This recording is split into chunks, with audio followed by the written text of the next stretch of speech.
ये लोग बीजेपी तो कह रही है कि हम महिलाओं के लिए बहुत कर रहे हैं, बेटी बचाओ बेटी पढ़ाओ जैसे नारा लगा रही है बीजेपी, आप कह रहे हैं। जब वो बचा ही रहे हैं तो रोज बलात्कार कहाँ से हो रही है? बेटी बचाओ बेटी पढ़ाओ वो तो नारा दे दिए हैं, मगर कितनी बेटियों को बचा रहे हैं? ये झूठ के पुलंदे हैं।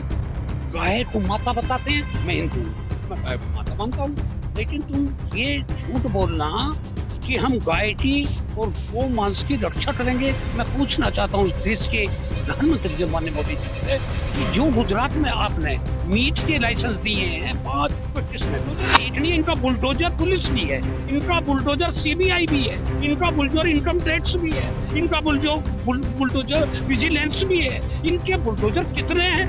ये क्या बोल रहे हैं आपके चैनल के माध्यम से कि अगर तुम सबका साथ और सबका विकास चाहते हो तो जातीय जनगणना करा लो। मिल्कीपुर में चुनावी दंगल है और वही दंगल देखने के लिए हम लोग भी मिल्कीपुर में पहुंचे हैं। देश में अगर किसी की चर्चा हो रही है तो वो अभी मिल्कीपुर की है। मिल्कीपुर की बहुत चर्चित सीट है क्योंकि दोनों लोग अपनी अपनी एक तरह की ये मान लीजिए कि नाक बचाने में लगे हुए हैं। दोनों पार्टियां अपना अपना दावा कर रही हैं कि ये सीट हम जीतेंगे, ये सीट हम जीतेंगे। अयोध्या हारने के बाद कहीं न कहीं भारतीय जनता पार्टी की एक तरीके की नाक कट गई थी, उस नाक को बचाने के लिए भारतीय जनता पार्टी भी लगी हुई है कि अगर मिल्कीपुर हम जीत जाते हैं तो कैसे भी हमारी नाक बच जाए। उससे कहने में ये हो जाएगा कि कहीं न कहीं इस जनता जो है वो धोखा कर गई थी, लेकिन उस बार अपनी वो भूल सुधार रही है। समाजवादी पार्टी भी अपना तमाम दावा कर रही है, ताबड़तोड़ जनसभाएं कर रही है। आज उसी जनसभा में हम लोग आए हुए थे, धर्मेंद्र यादव जी की जनसभा थी, उस जनसभा में आए। कुछ लोग बाग हमारे पास मौजूद हैं, भारतीय समाजवादी पार्टी के नेता और कार्यकर्ता यहाँ से शुरुआत करें, बातचीत करेंगे। पहला तो हम महिलाओं से बातचीत करेंगे। क्या लग रहा है आपको मिल्कीपुर में महिलाओं की चुनाव में क्या भागीदारी रहेगी? बहुत बहुत धन्यवाद पत्रकार महोदय जी। मैं अपना पहले परिचय दे दूं। जी जी।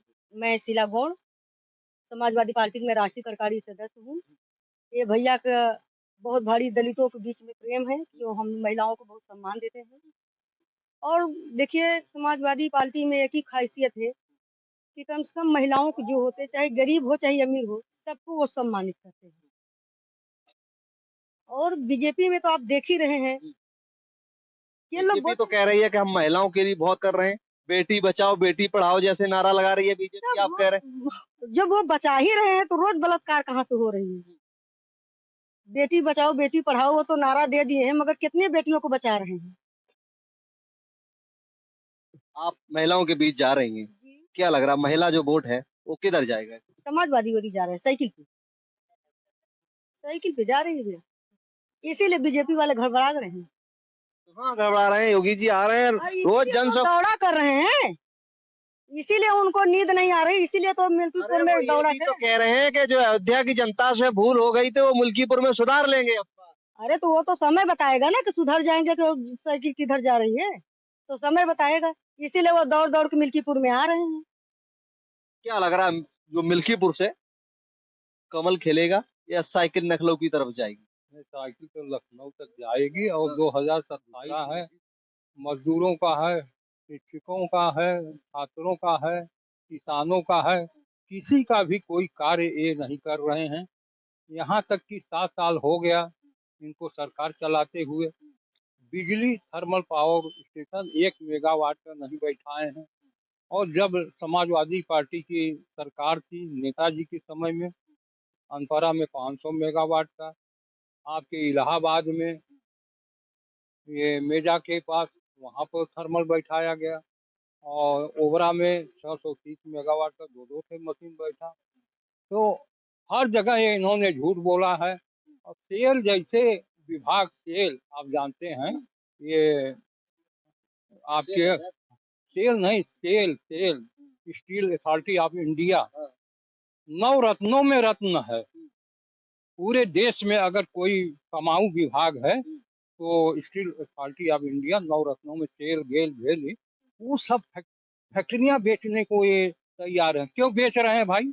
जहाँ फायदा है तो वहाँ क्यों बेच रहे हैं? गरीब आदमी के पास जब खाने को नहीं रहता है तो अपना गहना जो है रेहन रख देता है या बेच देता है।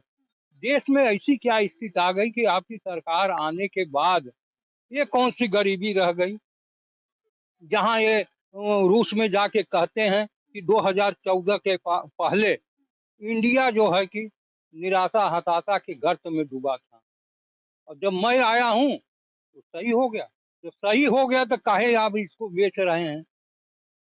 बेचने का मेन कारण है कि विकसित भारत का विकसित जिला अयोध्या और अयोध्या की ये सीट मिल्कीपुर, जितना नारा लगाया था विकसित भारत, विकसित अयोध्या, मिल्कीपुर में आपने क्षेत्र में भ्रमण किया हो, वो विकसित दिखा है? 100 नहीं 101% ऐसा क्यों? मैं फिर वही बात कि ये झूठ के पुलंदे हैं। गाय को माता बताते हैं, मैं हिंदू हूँ, मैं गाय को माता मानता हूँ।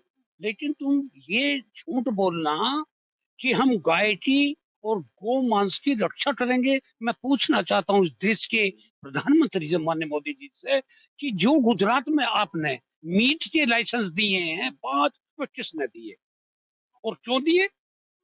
तुम तो प्रेरित कर रहे हो गाय की हत्या करने के लिए। दूसरी बात, आपने कहा वन नेशन वन इलेक्शन, ऐसा किया तो 2014 से, वो 2019 से ये इन्होंने नारा लगा रखा है, अब इन्होंने किया। तीसरी बात, जीएसटी जो इन्होंने लगाई ट्रैक्टर का जो है टायर या उसकी हैरो टिलर जो खेती के काम आने वाले, उस पर जीएसटी 18 से 28%। अमीरों के काम आने वाले जितने सामान है उन पर टैक्स कम। तो ये जो इनकी दो तरफा नीति है, मैं कह रहा हूं कि आपने अडानी का 20 लाख हजार करोड़ रुपए माफ करने का काम किया और किसानों का आप जो है पेमेंट, गन्ने का भुगतान ही, क्योंकि मैं पश्चिम का रहने वाला हूं, गन्ने का भुगतान आप जो 3.5 साल में कर रहे, और फिर योगी जी ना हम 15 दिन में करेंगे। 1 साल में पेमेंट हुआ है, पिछली साल का भी पेमेंट बाकी है। अयोध्या में अभी आप गए हैं, काफी दिनों से हैं आप, जनसभाएं भी देख रहे हैं आप, योगी जी की भी जनसभाएं देखी होगी। इससे पहले अभी जो चुनाव हुआ है, इससे पहले उत्तर प्रदेश में एक बहुत चर्चित नारा हुआ था, बुलडोजर बाबा, अभी मिल्कीपुर में देखने को मिल रहा है। देखिए, ये बुलडोजर बाबा जो है, ये बुलडोजर पे तो रोक लगा दी माननीय सर्वोच्च न्यायालय ने, लेकिन ये अपनी फिर वही बात, ये बुलडोजर, इनका बुलडोजर एक नहीं है, इनका बुलडोजर पुलिस भी है, इनका बुलडोजर सीबीआई भी है, इनका बुलडोजर इनकम टैक्स भी है, इनका बुलडोजर विजिलेंस भी है। इनके बुलडोजर कितने हैं, ये क्या बोल दे, कभी कुछ कहेंगे, कभी कुछ मैं ये कहना चाहता हूँ, देश में कानून है, अगर कोई गैर कानूनी काम करता है उसके खिलाफ कार्रवाई होती है, कार्रवाई होती है। ये कार्रवाई होती थी, ये तो बात है, तारीख पे तारीख पड़ती रहती थी, लेकिन अब तुरंत एक्शन हो रहा है, तो क्या दिक्कत? किसने कहा तुरंत एक्शन? आप ये संविधान और कानून के खिलाफ है, एक्शन नहीं है, ये कानून का काम है, शासक का काम नहीं है। अगर किसी ने गलत किया है उसे जो है तय करेगी सजा देने का काम मान्य न्यायालय, ये इनका काम नहीं है, यही गैर कानूनी। तभी तो हम कहते हैं कि देश खतरे में इसलिए है कि ये संविधान को खत्म करना चाहते हैं, निजीकरण के नाम पे आपने वही बात कर दी, संविधान खत्म करना चाहते हैं। बस अभी जो पार्टी आरोप लगा रही है कि आप लोगों को बस एक यही गाना मिल गया था कि संविधान खतरे में, इसीलिए 37 सीटें जीत गए थे आप लोग। तो मैं ये पूछना चाहता हूँ, अगर संविधान खतरे में नहीं है, संविधान ये कहता है हिंदू हो या मुसलमान, सिख हो या ईसाई, जैन हो या बौद्ध, किसी जाति किसी धर्म का इंसान हो, सबको पढ़ना लिखना वोट डालने का सबको अधिकार होगा। तो मैं पूछना चाहता हूँ, जो पहले 2014 में लोकसभा का चुनाव हुआ उसमें एक भी मुस्लिम को टिकट दिया, ये संविधान की धारा 340 341 कहती है। मैं पूछना चाहता हूँ, ये जो कहते हैं ना सबका साथ सबका विकास, अभी तो इन्हें यही पता नहीं है। मेरी मांग ये है आपके चैनल के माध्यम से कि अगर तुम सबका साथ और सबका विकास चाहते हो तो जातीय जनगणना करा लो, और जातीय जनगणना के अनुसार जो संविधान कह रहा है उनको ना आरक्षण दो। बहुत बहुत धन्यवाद आपका हमसे जुड़ने के लिए। हम लोग मिल्कीपुर में थे और मिल्कीपुर में चुनावी कवरेज लगातार जारी है, और भी तमाम ऐसी खबरों को देखने के लिए हमारे साथ बने रहें। तब तक के लिए नमस्कार, मिलते हैं किसी और खबर में।